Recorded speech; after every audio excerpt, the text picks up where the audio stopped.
But hello once again, my friends, my fellow modelers, my fellow historians, and my fellow lovers of the greatest ocean liner the world has ever known, RMS Titanic. I'd like to welcome you to another video, including this beautiful lady over here. It's April 2025, and we're commemorating the 113th anniversary of her sinking. I've shown you different things in the past regarding Titanic. What I'm going to show you today, and it was relatively inexpensive, but this is a reprint. No, this is not the original. Matter of fact, I got it on the same shipment as I got my favorite all-time picture of Titanic, and that was on a metal sign just so I could keep that as a backdrop. And I got the other backdrop of the advertisement from White Star Line for Titanic, and I had gotten that with the build of Titanic from Agora. Same time I had gotten a stopwatch, or the pocket watch, excuse me. So sit back, relax. We're going to dive into history. We're going to go back to 1912, and we're going to look at a little surprise that I had gotten in regards to this beautiful, beautiful ship.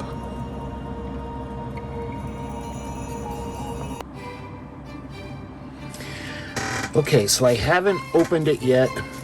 This is how it actually came in the mail, but I just wanted to make sure it wasn't ripped or torn, so I haven't even pulled it out of the packaging yet.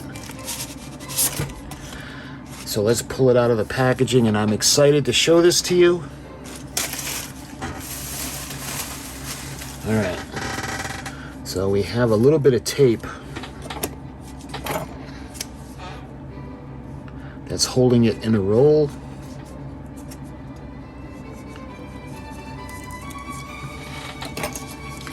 And I can see why they rolled it for purposes of shipping, but man, I would have loved it if it would have been between cardboard sheets. Anyway, this is a reproduction, obviously, of the New York Times. And this is dated April 16th of 1912. So give me a minute, and I'm going to try to... We're going to try to straighten this out. So I got to find a backdrop.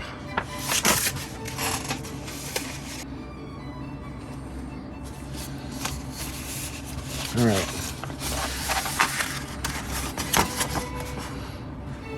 So let's take a look at the top. You can see New York Times, all the news that's fit to print. So let's take a look at the weather. Today is unsettled, Wednesday, fair, cooler, moderate, southerly winds becoming variable. I can't, for the full weather report, page 23, I think that's what that says. And this is volume, let's see, this is number 19,806 for the day. The New York Times. This is New York for Tuesday, April 16th of 1912. 24 pages. And this is, look at the price. This was 1 cent. And waking up that morning and going to get the newspaper, you would see this is the headline. Titanic sinks 4 hours after hitting an iceberg. 866 rescued by Carpathia. Probably 1,250 perish. Ismay safe. Mrs. Astor maybe. Noted names missing. So those numbers were estimates, but they weren't really that far off. All total, it was 712 survivors recovered by Carpathia. So look at that picture. What an absolutely gorgeous picture of the RMS Titanic. And that's when she was being towed out of Belfast Harbor. So let's take a look at some of the headlines. Let's see if we can actually read this. The biggest liner plunges to the bottom at 2:20 a.m. Rescuers arrived there too late, except to pick up a few hundred who took up the lifeboats. Women and children first. Cunarder Carpathia rushing to New York with survivors. Sea search for others. The California stands by on chance of picking up other boats and rafts. Olympic sends the news. Only ship to flash wireless message to shore after the disaster. And let's see, this says later report saves. See, and this is going to be tough reading. Boston, April 15th. A wireless message picked up late tonight, relayed from the Olympic, says that the Carpathia is on her way to New York with 865 passengers from the steamer Titanic aboard. They are mostly women and children, the message said, and it concluded, grave fears are felt for the safety and the balance of the passengers and crew.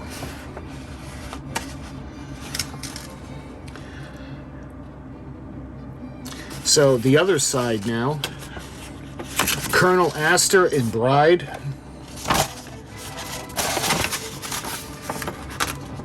Alright, I'm going to do this so you guys can see it without trying to. That's a little bit better. Colonel Astor and bride, Isidore Strauss and wife, and Majel Boot aboard. Rule of the sea was followed. Women and children put over in lifeboats and are supposed to be safe on Carpathia. Picked up after 8 hours.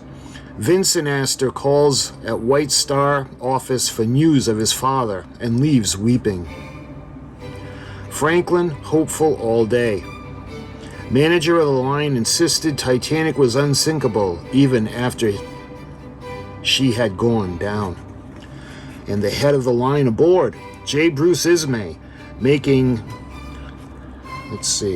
the first trip on a gigantic ship that was that surpasses all others.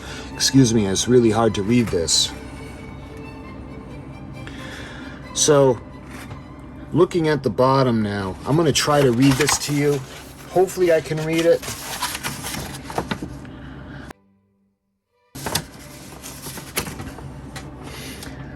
Let's see. The admission that the Titanic, the biggest steamship in the world, had been sunk by an iceberg. You know what? I think I'm going to put a picture up, and for what I'm going to do is I'm actually going to use the magnifying glass as well as the light.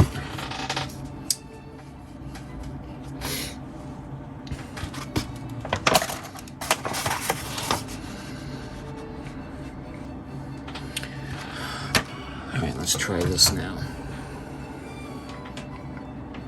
The admission that the Titanic, the biggest steamship in the world, had been sunk by an iceberg and had gone to the bottom of the Atlantic, probably carrying more than 1,400 of her passengers and crew with her, was made at the White Star Line offices on Broadway at 8:20 last night.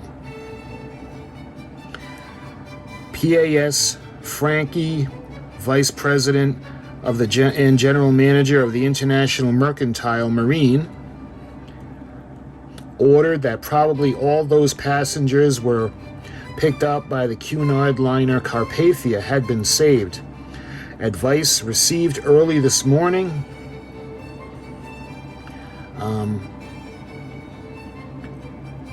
lended to increase the number of survivors by 200. The admission followed a day when the White Star Line officials had been optimistic in the extreme. At no time was the admission made that everyone on board of the huge steamer was not safe.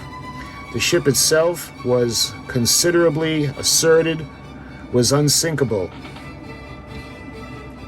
and inquirers were informed that she would reach port under her own steam, probably, but surely with the help of the Allen liner Virginian, which was reported to be towing her. As the day passed, however, with no new authentic reports from Titanic or any of the ships from which known to have responded to the wireless call for help, it became apparent that authentic news of the disaster probably could come only from Titania's sister ship, the Olympic. The wireless range of the Olympic is 500 miles. That of the Carpathia, the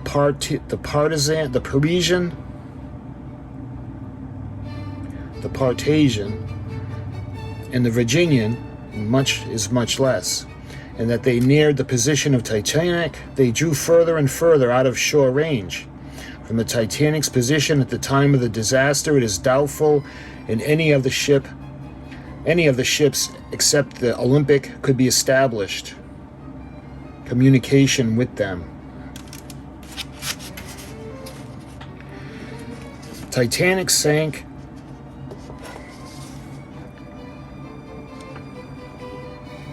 Looks like Titanic sank at 7:20 a.m. Monday.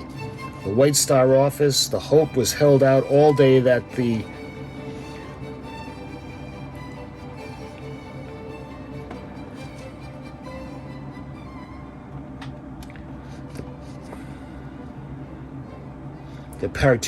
partition and the Virginian had taken off some of the Titanic's passengers, and efforts were made to get into communication with the liners. Until such communications were established, the White Star officials refused to recognize the possibility that there was none of the Titanic's passengers on board them.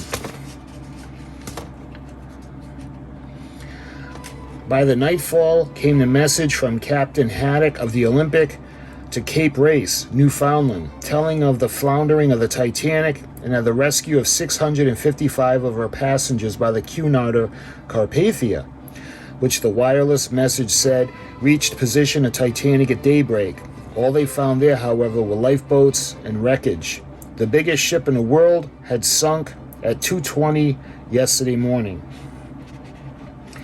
Mr. Franklin admitted to the late night the Partisan and the Virginian, though they were among the first to answer the Titanic's calls for help, could not have reached the scene before 10 o'clock yesterday morning. Even 7.5 hours after the big Titanic buried her nose beneath the waves and plunged downward out of sight, the Carpathia had the wireless Captain Haddock to Cape Race announced reaching the scene and the ship's floundering at daybreak, several hours before the expected arrival at the Virginian and the Partisan. 1,405 lives lost, first reported. It is unbelievable. So White Star Line officials were compelled to concede, and finally the Carpathia should have failed to pick up every lifeboat which still floated in the waves. If they had failed to pick up more than 655 passengers, it was because the other ships' complement had gone with her to the bottom. But it was not until nearly nightfall that the extent of the disaster was realized. Before that, surfacing nature of the bulletin issued by the White Star Line was sufficient to quiet the fears of those who had relatives and friends aboard the unfortunate ship, and to present widespread belief in a serious disaster. Before that, the nature of the bulletin issued by the White Star Line. Okay. Captain Haddock's message from the Olympic, which is printed up another column in the Times, already indicated that not but 655 taken from the lifeboats by the Carpathia had been saved. this message was, and it doesn't say, let's see, was relayed immediately to the White Star office, but yet Franklin positively declined to make the text message public. He offered it to be the passengers were aboard the Partisan and the Virginian, and even when the admissions were wrong and then it just, the writing gets really, really blurry, so I apologize for that. And then it goes on to a different page. So, looking at the other side first, you know what, let me try to put a clamp on this section.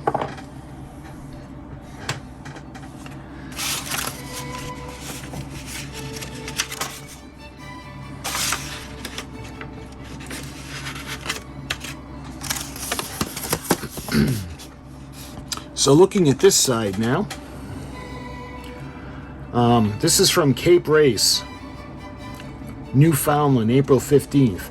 The White Star Liner Olympic reports by wireless this evening that the Cunarder Carpathia reached at daybreak this morning the position, which was from wireless calls for help, was sent out last night by the Titanic after her collision with an iceberg.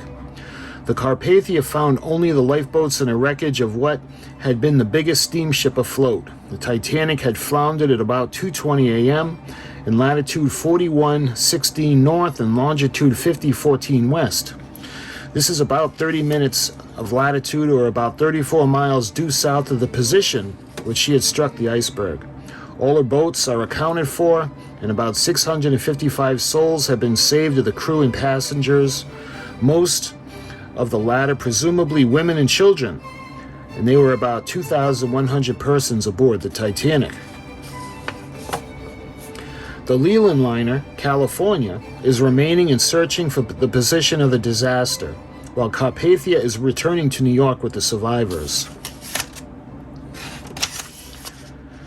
It can be positively stated that up to 11 o'clock tonight, nothing whatsoever had been received or heard by the Marconi station here to the effect that the Parisian, Virginian, and any other ships had picked up the survivors other than those picked up by Carpathia. And then below that, first news of the disaster. The first news of the disaster to the Titanic was received by wireless station here at 10:25 last night. As told in yesterday's New York Times, the Titanic was first heard giving the distress signal CQD, which was answered by a number of ships, including the Carpathia, and then it cuts off. So this is the front page. Would I love to have the actual copy? Yes, I would. But even a reproduction of the whole paper, if I can find it, because I've shown you the Boston Globe. In the middle, or below, you can see a picture of Captain E.J. Smith, commander of the Titanic.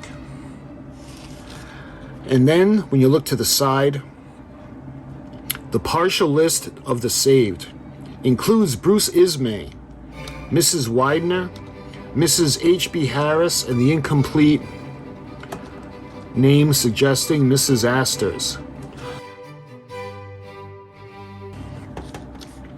Cape Race, Tuesday, April 16th. Following is a partial list of survivors among the first-class passengers of Titanic received by the Marconi wireless station this morning from the Carpathia via the steamship Olympic. And you can see at the very top, this is going to be really hard to read. I'm only going to be able to read the ones that are legible. Jacob, Mr. Harry Anderson, Mrs. Ed W. Appleton, Mrs. Rose Abbott, G.M. Burns, D.D. Kasser, W.M. Clark, Gene Hypack, Bruce Ismay,